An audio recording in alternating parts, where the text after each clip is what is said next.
শুকরিয়া আদায় করছি পরম করুণাময় মহান আল্লাহর নামে, যিনি আমাদেরকে সৃষ্টি করেছেন মানুষ হিসেবে এবং দুনিয়ায় মানবতার দাওয়াত দেওয়ার জন্য আমাদেরকে সৃষ্টি করেছেন।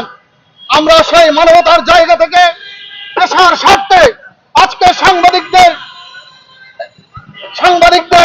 যে নির্যাতন, নিপীড়ন, মিথ্যা মামলা, ষড়যন্ত্র হচ্ছে, তার পক্ষে দৈনিক আবার প্রাণের বাংলাদেশের আলোকে উত্তরের সর্বস্তরের সাংবাদিকদেরকে নিয়ে মানববন্ধন করতে বাধ্য হচ্ছি। এখানে মানববন্ধনে উপস্থিত উত্তরের প্রেস ক্লাবের নবনির্বাচিত সভাপতি রাসেল ভাই সহ সেক্রেটারি দেলোয়ার ভাই সহ উপস্থিত সকলকে জানাচ্ছি আমার প্রাণ ঢালা সংগ্রামী শুভেচ্ছা। আমি বলতে চাই, আমি রাষ্ট্র শক্তিকে বলতে চাই, মাননীয় প্রধানমন্ত্রী শেখ হাসিনা, আমরা আপনাকে ভালোবাসি।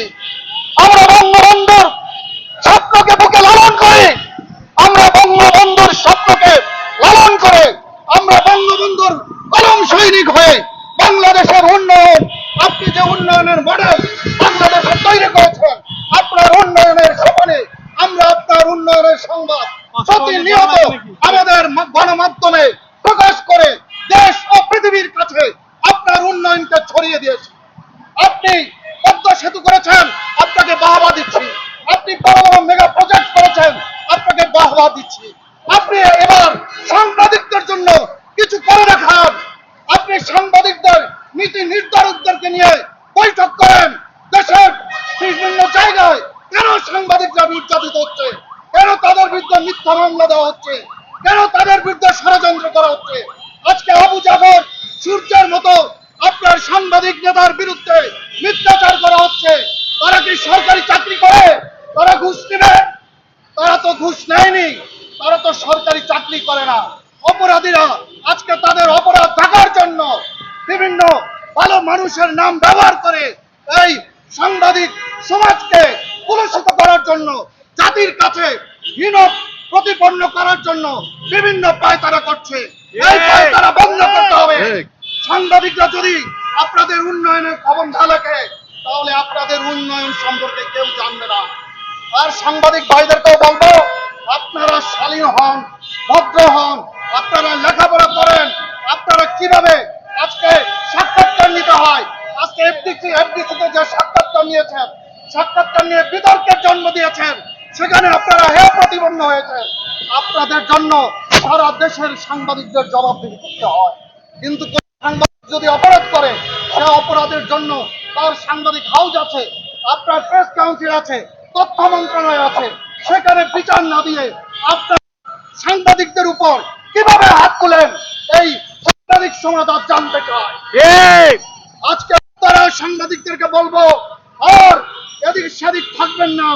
উত্তরা প্রেস ক্লাব একটাই, আজকে এই রাসেলের নেতৃত্বে উত্তরা প্রেস ক্লাবের ঐক্যবদ্ধতা ঘোষণা করছি। আর এদিক সেদিক চলবে না। অনেক দেখেছি আপনাদেরকে, অনেক দেখেছি। আমরা মূল প্রেস ক্লাবের মূল ধারায় ছিলাম, যেখানে আমাদের ভিত্তিপ্রস্তর স্থাপন হয়েছে, কিন্তু আমরা মাথা বিক্রি করি নাই। আপনারা এখনো যদি একত্রিত হতে না পারে, উত্তরার সকল সাংবাদিকরা আপনাদেরকে অবাঞ্ছিত বলে ঘোষণা করবে।